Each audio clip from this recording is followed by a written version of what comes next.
Hello, hello, and welcome back to the More Than Mindset Show. I have Tammy Helfrich with me here today, and we are talking about her book, Unapologetic. Tammy is a peer coach. We are both graduate coaches, life coaches, and she is also a member of Self-Healing Masters. And I saw she published a book, which I get really excited about. I got it here. And I asked if she wanted to come on and talk about the creation of it and her story behind it and what has happened since then, like since you wrote the book and came out. So, Tammy, would you like to go ahead and introduce yourself? Sure. Thank you so much for having me, Kim. This is such an honor to be here with you. And as she said, my name is Tammy Helfrich, and I'm a life coach, and I really love helping women remember who they are and really tap into, I believe we all have something awesome to bring to the world. The problem is we kind of get in our own way a lot of times, or we let other people um, tell us who they think we should be. And so a lot of my work, just my own personal work, even before finding coaching, was about really starting to try to understand who I was. And so the whole book, Unapologetic, is about understanding who you are, owning it, and then no longer apologizing for it. Because what I find is that, especially as women, many of us apologize for things that we do not need to be apologizing for and apologizing for ourselves, just who we are and what we like and how we want to show up in the world. And it's become a pretty big problem with many of us. And so writing the book really helped me. When I was writing the book, I put out a post asking people, what do you apologize for? And the biggest answer, the most common answer was everything. Yeah. Everything. Why do we apologize for everything that we do? Why do we shrink back from who we are? And why do we not bring all of us to what we do? And so, writing the book is a lot about my journey. It's a lot about what I have healed and what I have learned about myself through coaching and through being coached. And it has just opened me up to such a different audience. I think that it's opened it up to people maybe who aren't in the life coaching world and who haven't done a lot of the coaching that I've done or that other people have done. And it's really made them kind of stop and think a little bit. I tried to keep, I'm a big one, and one thing I'm really working on now is to not just consume information and to Right. actually integrate it and to really apply it to our lives. So I tried to make the book more like a workbook and kind of like a workshop if you were listening to me. And I did put it on Audible too, so you can actually listen to me. But I've really loved hearing people saying that really challenge them to actually do the work and to actually answer the questions and not just to read the book and say, yeah, I get it, right? Because that's what so many of us do. We just say, oh yeah, I got it. I know all this, right? So that's it. It's been a really fun journey for sure. So I'm curious about a few things. So for those Yes. of you who know human design, right, I have an open head and ajna, ask a lot of questions that don't matter, which makes this super fun. So Tammy, your apologies, your reason for writing the book, like when did you notice that, like how much of your life had you been apologizing for? Oh, it's I when did I notice? That's a great question. I don't know that anybody's asked me that. I think it was just this theme that I kept coming into. Again, the deeper I began to understand myself, the more I realized how often I would apologize to other people for that, or I would shrink back to not appear too big or too boastful, right? Instead of just being who I am and owning it. And so a big part of it was really just saying, like, I'm not okay with this anymore. So much of my work has been about, again, deciding who I am and then saying, yeah, I'm not okay with apologizing that I am who I am and that I like the things that I like. So did it just become like kind of monotonous and then you just noticed, oh my God, there I am apologizing again? Or had someone brought it to your awareness? Because I think most of us are walking through apologizing, making excuses, justifying, explaining the reasons why. Like that's just the human condition. Yes. Yeah. I think it was a little of both, honestly. I think it was starting to become more aware of it. Obviously through coaching and getting coached, you really start to be aware of your patterns. And then and then once the idea came to me, I started paying attention to other people too. And that's when it really started to hit me. Wow, we apologize for the dumbest little things that we don't have to apologize for. And so it's no wonder that people don't take our apologies as heartfelt because we're apologizing for things that we don't need to apologize for, Yeah. Do you think it's just including, habit or it's the polite thing to do, like to stop us from being so egotistical and liking ourselves? Do yeah, you think it's I just think it's habits? both. Yeah. I think it's both because I'm not saying don't apologize for things that we do that are maybe hurtful or that cause someone else to have a problem, right? I'm not saying don't apologize for that, but I'm saying, typically what we'll find is we'll be in the grocery store, right? And someone will cut in front of us. What will we say? I'm sorry. Why? Why Yeah. do we say I'm sorry? Or even just saying instead of saying excuse me, we say I'm sorry, right? And so it's little things like that, but I think that it flows into everything that we do. It flows into holding ourselves back from bringing all of us to the world. Yeah. Cause you kind of talk about this, right? Upper limits and the discomfort of that. Yep. You want to kind of speak to that? Yeah, so The Big Leap by Gay Hendricks is such a great Love. book, and I've read it so many times. Every time I read it, I get something different. And he talks about the ways that we hold ourselves back. And my biggest one was that I didn't stop myself from doing the things that I wanted to do, but I would not let myself celebrate it or enjoy it. And so I would numb my feelings, or I would just kind of downplay what I Mm. had done. And that's where I think that a lot of us bump into our upper limit problems when we start to look at that. It's almost an apology for the greatness. Like, Yes. Yes. apologize for all that I am. Right. Because I think so many of us are afraid of that. That's a lot of my work is really being able to stand in fully who I am and be okay with it and not have to tell someone that I'm sorry that I can do things really well or that I have a different way that I like to do things. Mm. Or that I'm Yeah. sorry that I'm me. Yes, yes, which is what so many of us do, right? Because we've been told we need to be fixed or we're broken or something's wrong with us. Many of us that come from like religious backgrounds or all different kinds of systems in our society tell us that there's something wrong with us. And I just don't believe that anymore at all. Yes, can we grow? Can we learn? Absolutely. But do we need to be fixed? I don't think so. I love that. Just want to take a breather on it because it's, it's like we're in such the habit of correcting or auto correcting or figuring out or finding the solution. And so, of course, we think it's us. Yeah. Yeah. And we've all been conditioned for that. And even I think even in the self-development and the growth, we can get stuck in that system too of constantly trying to Mhm. do better or do more, and the whole productivity cycle versus really being okay with who we are and how we want to show up in the world and then doing that unapologetically, even if it looks totally different from how you do things. And that's where I think human design, which I'm just learning a lot about, is really really helpful too. I hear you modeling that of how your human design comes up of how you do things, which is different from mine because we have different designs, right? And I also think the biggest thing that I've really learned through the book and through having people read it is I believe when we do that healing and we understand ourselves, that gives other people permission to do the same. We stop trying to fix them. So when we stop trying to fix ourselves, we also stop trying to fix the people in our lives, our spouses, our children, our friends, the people that we work with. And that's a gift for all of us. Yeah, yeah, for sure. What is so I know the curious minds. What is your design? What is your profile strategy and authority? I'm a manifesting generator and I don't know all the others. I think oh gosh, now I'm forgetting. I should have pulled it up. I knew you were I going can to ask totally it. pull it up too. Do you not remember what the number, the profile are? Oh, I don't. I usually Okay, I can look it up. remember it, It's but no I big don't deal. remember it. But Manifesting generator is enough information, right? Was that life changing for you? that and then the sacral authority Mhm. because I could never define my sacral authority.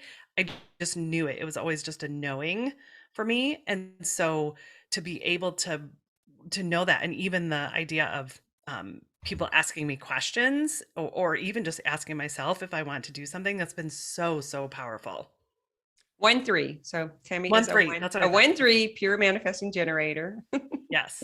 Yeah, the manifesting generator was huge because so I've been um coaching for a while, and I had kind of gotten really wrapped up in coaching, and I had forgotten that I was a writer because I started a blog like 10 years ago, and I was going back through, it was in the end of 2020. I was going back through a bunch of journals just kind of looking for ideas for coaching. And that's when I remembered, oh my gosh, I'm a writer. I love to write. I've always been a good writer. I want to write a book. And so that's how the whole unapologetic came up. But I think what really helped me in that with human design was understanding that I like to do all these different things. I was so focused on like, it has to be coaching. And when I just realized, oh my gosh, no, it doesn't. It can be coaching and writing and whatever else I want it to be. That was like just opened up the floodgates for me, which was huge. Yeah, it's huge. Well, it is huge because again, it's the apologies for wanting to do a whole bunch of things. You should have all of the spoons in the pot as the manifesting Yes. generator. You should Yes. have a lot of things starting. You're the classic, can be the classic ADHD. You're like, I'm going to do this and I'm going to do this. I'm going to bring in a little bit of this. And through that process is where your path is going to open for you.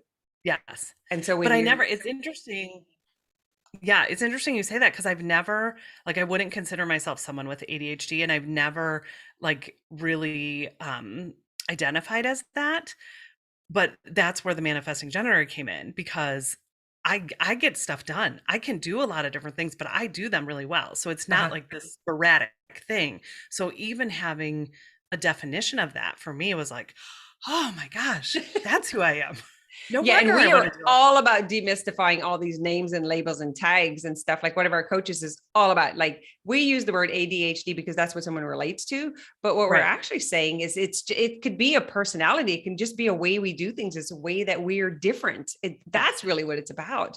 But Yes. society, or like just the conditioning in general, has like tried to put people in boxes of what's good, bad, better, wrong, and how you Right. should or shouldn't be. And I I don't think that at all. I'm all about Yeah. individuality and expression, right? Which is what you're saying here, is Right. not apologizing for that individuality.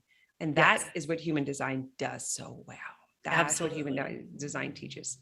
Yeah. Yeah. And not labeling it as wrong, right? Because even with ADHD has gotten this label Oh, it's that, ridiculous. again, that you need to be fixed or something's wrong with you, versus no, what if that's your gift? I mean, if you think of so many people, there's all kinds of research about people that probably had ADHD that were, had Yeah, they been medicated or had they done things that, they wouldn't have come up with the things that they did, like Albert Einstein or, other people for like that. sure. For sure. But yeah, and I think it's like you said, it's demystifying some of the labels and just owning it, like understanding that I'm a manifesting generator has changed everything for me. It's been Yeah. huge. And even with depression and understanding melancholy and Yes. understanding the transits and understanding like shadows and heaviness, and that Yes. these things moving through us are not us. Right. Right. And yet that's like someone just like, you're busy all the time and someone walking in, it's like, oh, you got OCD because you're always trying to clean your house, and you're always like, it's like just language, like habitual language, that we don't even Right. realize the things that we're saying. And then we allow that to attach a meaning like to who we are, and to make it wrong, Yes. not good enough. I don't Yes. know what it is. So I love this. And that was my next question for you. So you kind of stole it from me. It was like, Sorry. so were you always feel called to write, or was this book just brewing inside of you? Like, you got to get me out. It's time, like right now. Here's like that pulsing of the knowing of timing. I'm just curious about what made you decide to write it when you wrote it. Yes. So it is a little bit of both. So when about a decade ago is when, so I had been in corporate sales for almost 20 years and did all the things, right? Climbed the corporate ladder, had the good job, traveled all the country, made great money, did all that. And I basically got to a point where I looked around and said, is this it? Is this what I'm going to do? And I was at the point of like adrenal fatigue, and just it was bad. It was stressful. And so at that time I started opening myself to going to conferences and different books. And the one thing that I remembered at that time was that I was a writer. So that was almost a decade ago. And so I started a blog, and that was at that time just a way for me to express myself while still in a very corporate box that I was in. And so that opened up remembering I used to write poetry. My friend and I used to write a soap opera for years. Like it was just back and forth between ourselves. So I'd always been a writer. So that opened it up to me. But then again, I was very involved with starting a new nonprofit, and I was doing my coaching, and I had kind of just forgotten I had stopped blogging, and I was podcasting a lot more, which I still do. Um, and so it was during that time, like I said, I started going back through my journals, and it was 2020, right? When we were all kind of saying the phrase that kept coming up to me was like, if not now, when? And so when I remembered that I was a writer, I thought, what am I waiting for? I've always wanted to write a book, and why not now? And so then it just kind of burst. And then once I made the decision, it just kind of burst out of me like, yep, here we go. We're going to write this book. And it didn't take long. And it was a really cool process to go through. So I have a couple of questions relating to this. So Yes. I'm just looking at your chart, and like as a manifesting generator, and really recognizing that you have this potential for like hearing and knowing, like source just like living, breathing through you, like, Yes. and that there is, if you wait patiently, like for you specifically, it's just like this waiting patiently, there will be a pulse, Hmm. go time. And so, are you familiar? Obviously, you're familiar with what Yep. I'm talking about, even though you didn't know that, right? And so it's like Yep. really understanding that Yep. you're not crazy. These voices are real. This message is real for you. It is source coming through you. And knowing Right. that in perfect timing, there will be this, let's go. Yes. And when you Yes. follow it, the ears will be ready, will be open, the people Yes. will receive, and the message will be clear. Yes. Yes, exactly. Yeah, I could not have articulated that in November of 2020, but that's exactly what it was.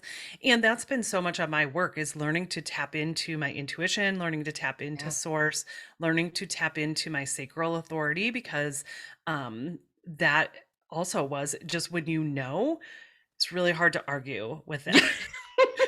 You can't go back. Like once you Right. know something or see something, you can't unsee it. Right. Right. Yeah. Yeah. So So that was exactly it for sure. yeah, it's so fascinating when someone is telling the story and we're seeing this, and like I'm looking at like you have the potential for like kind of shocking society with this message, or like just saying something that's kind of like, what? I don't Yes. know about that. And so I'm curious about when you brought up the religious dogma, if that wasn't a part of it. It's like, wait a minute, who are you? I don't, because I've heard things like, why wouldn't you just go to Jesus? Like, who needs a life coach? That's so selfish. That's all about, you should Right. go to the, to the pulpit or whatever. So those are the sorts of things that are said here in the South about it. So Hmm. I'm curious if there's been any of that in your history, and where maybe some of that apologizing came from for you personally. Yeah, I mean, I grew up in a super conservative Christian home, and now again, looking back, I can see I always had a connection to Source, and but it didn't line up with the church I was in, and so I was always in this kind of weird um, place of like, no, again, I had that knowing, but it didn't line up with a lot of the theology and the rules and the all that, because I was like always kind of knew at an early age, like I don't really think God cares if I do this thing that the church tells me I shouldn't do.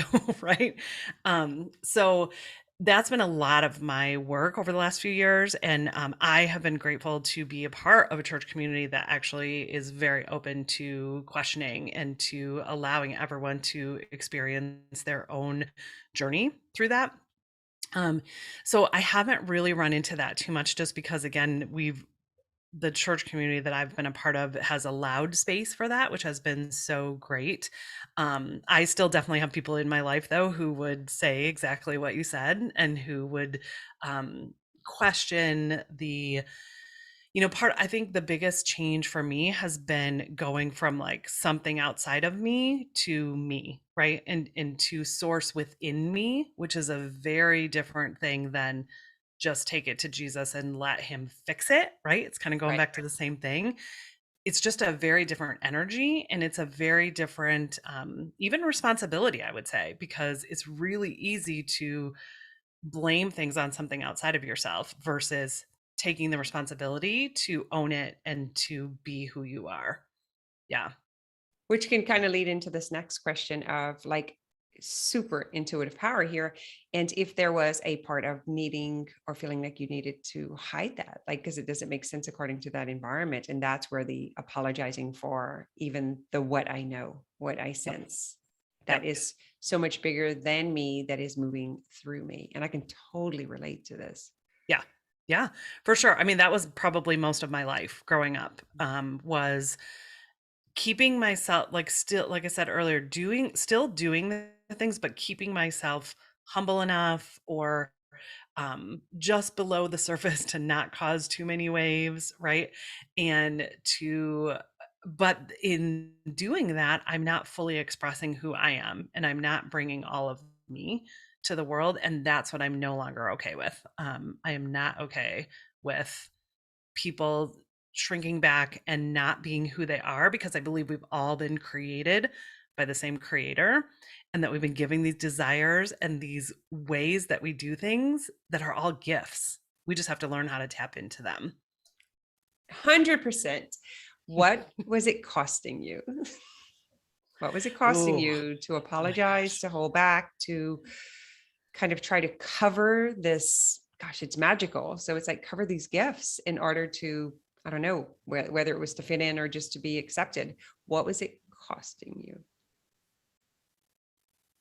Yeah, gosh, that's such a great question. I think it was costing me living fully awake. That's been a big part of my journey is waking up to life and waking up to we don't have to just go through the motions. And for me, Brene Brown has that quote that you can't selectively numb your emotions.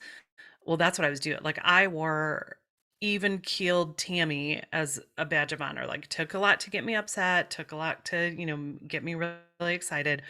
Well, all I was doing was numbing all my emotions to just be this even keeled person. So I think it definitely was costing me joy. I've had multiple energy workers tell me that I don't allow myself to experience joy, which is something that I'm changing.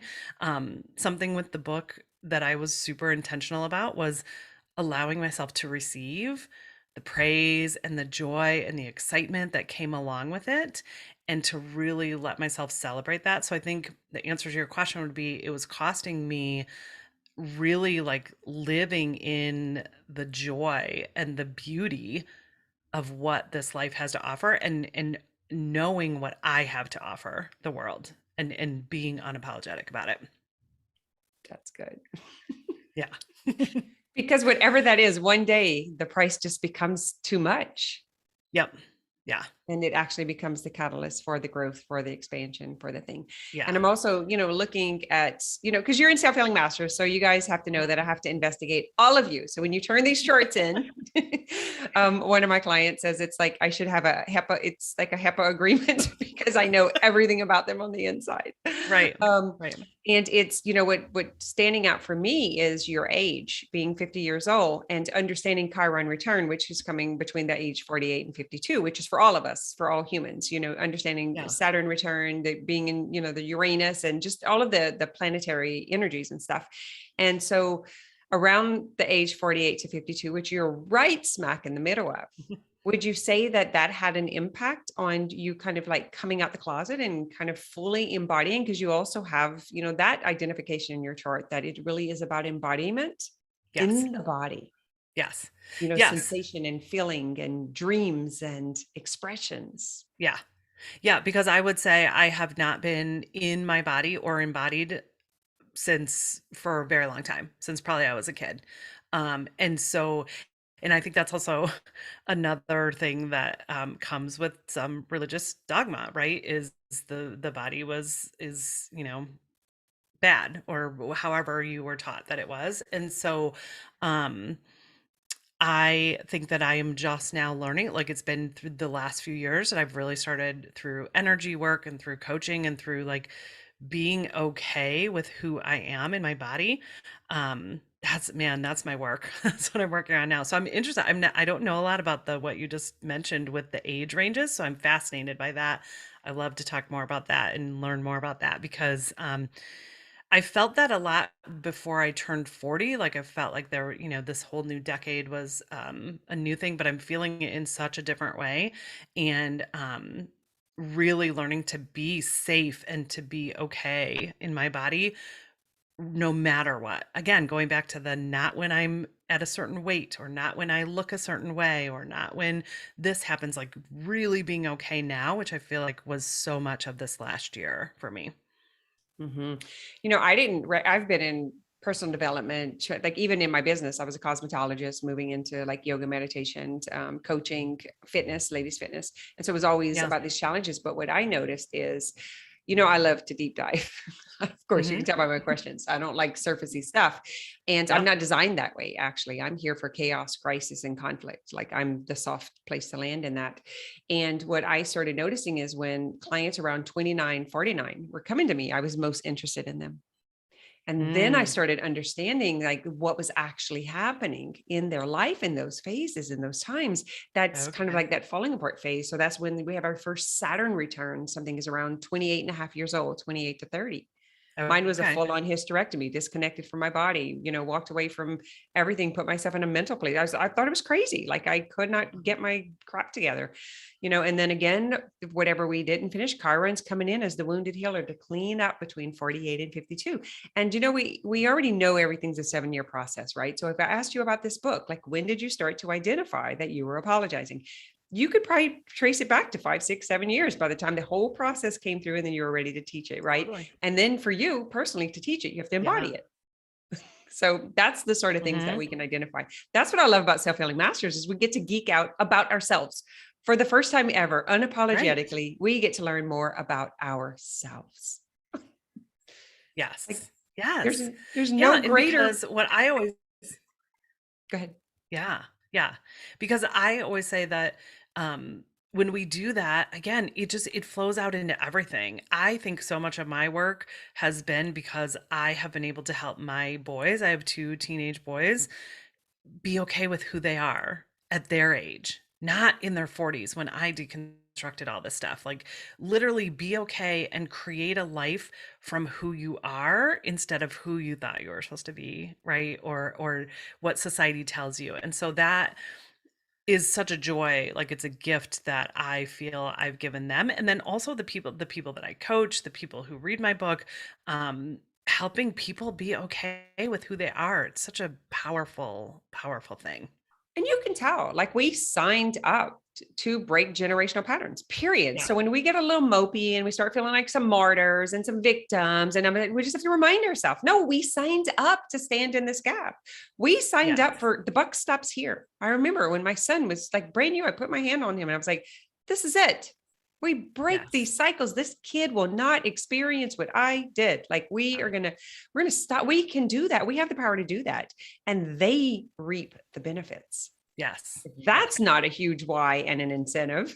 I mean, Right. nothing is. So parents, be willing to do the work instead of like the way I think about it is like the counselor's office and the being in trouble at school and getting them out of jail. And it's way more painful then. Let's do it now. Let's do it here.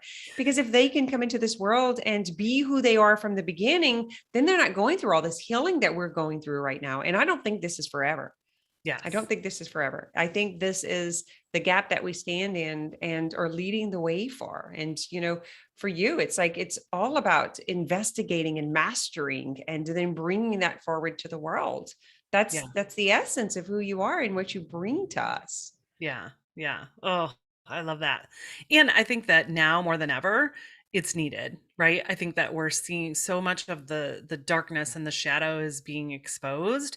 And this is where we as energy healers and as coaches and people who can help hold the space for other people to get really honest and to look at their stuff, man, we are so needed right now. Agreed. That's my whole incentive for waking up in the morning and doing this and, working and everything that I do is really Yeah. to help us to take the stand, to, have the platform Yeah. because it is time. I do agree with you. I do think it's time. Yeah. We didn't have the information. We didn't understand the emotional body. We didn't understand like even how the planets were affecting. We didn't have all that Yes. because the emotional body is really just coming on board, Yes. really understanding that that's even a thing, that there's an emotional Yes. system that's, what do you call it, monitored or controlled with the nervous system. Like there's something there, and I think about it as a massage therapist, and I was a craniosacral practitioner and have received much craniosacral, which I love. And it's kind of thrown out, you can't really prove it. It's kind of like energy work, right? Which are the most fabulous tools. They're the best Mhm. modalities. I mean, even tapping, you can't explain how energy Right. shifts. You can't take a picture of that, but it does. Right. Right. Yeah. Yeah. Energy work has been such a huge piece for me because and part of that embodiment process is like I am still amazed at what I am releasing at 50 years old that's been trapped in my body. And I think that I think people are just starting to wake up to the power of that, and it's still going to take some time because of modern medicine has a very different view on that. But I think that, oh my gosh, I just know for me that's been such a healing thing to be able to release some of that and to let go of it. And then for you in particular, not being an emotional being, yet having all of these emotions clogging up that center, all that conditioning that's in Yes. there, it's going to take some time to let that Yes. move through, Back to the book. Is Yes. there anything that I did not ask you that is super important in the message that you wanted to get across that you would like to share?